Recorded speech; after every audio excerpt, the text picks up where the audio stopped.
Olá, bem-vindos a mais um Mergulho Profundo. Hoje a gente vai explorar um livro bem interessante, né? Lidere Sua Mente, do psiquiatra Augusto Cury. A nossa missão aqui é tentar entender como a gente pode pilotar a nossa própria mente. Em vez de ser só passageiro das coisas que acontecem dentro da gente, sabe? A fonte principal é esse livro dele. Exatamente. E olha, a analogia central que o Cury propõe é bem poderosa, eu acho. A mente como se fosse uma aeronave, sabe? Complexa. E o eu, que é a nossa consciência, né, a nossa capacidade de decidir, seria o piloto dessa aeronave. Só que aí tem um problema, né? Muitas vezes esse piloto tá meio despreparado. Porque a educação que a gente recebe foca muito no mundo lá fora, né? No externo. E acaba ignorando esse universo imenso que a gente tem aqui dentro. O planeta psíquico, como ele chama. Faz sentido. Nossa, faz muito sentido. Então, desempacotando isso, ser autora da própria história, que é uma expressão que ele usa bastante. Isso envolve o quê? Gerenciar as emoções, é isso, pensar antes de reagir na hora da tensão, fazer escolhas mais conscientes e, principalmente, acho, não desistir fácil, né? Não jogar a toalha. Exato. E para a gente entender como fazer isso, o Cury ele entra a fundo na questão da memória.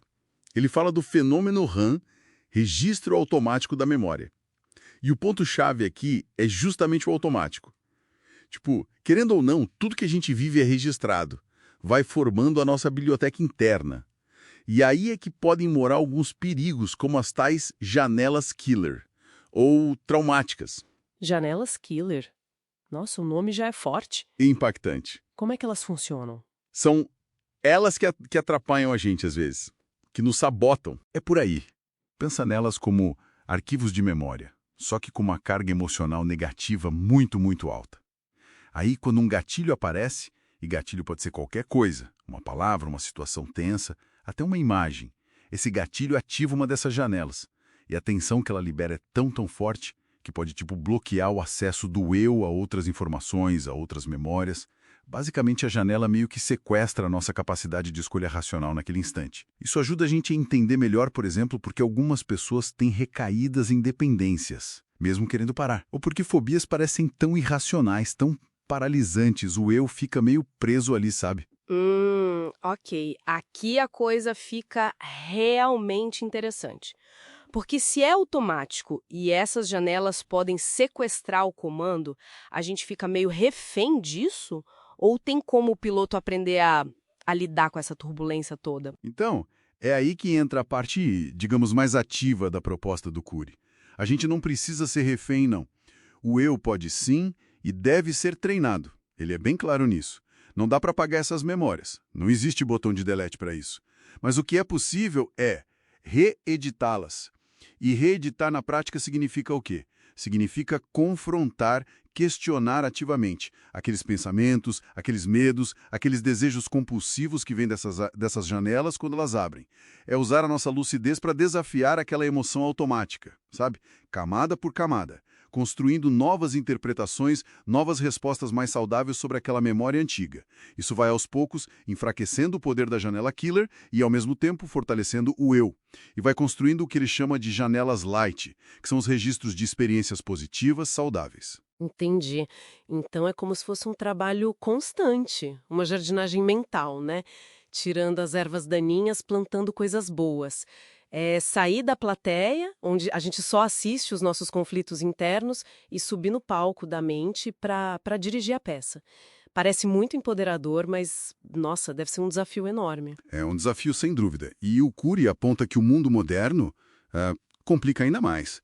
Esse excesso de informação, a pressão para ser multitarefa o tempo todo, tudo isso pode levar ao que ele descreve como a Síndrome do Pensamento Acelerado, a SPA.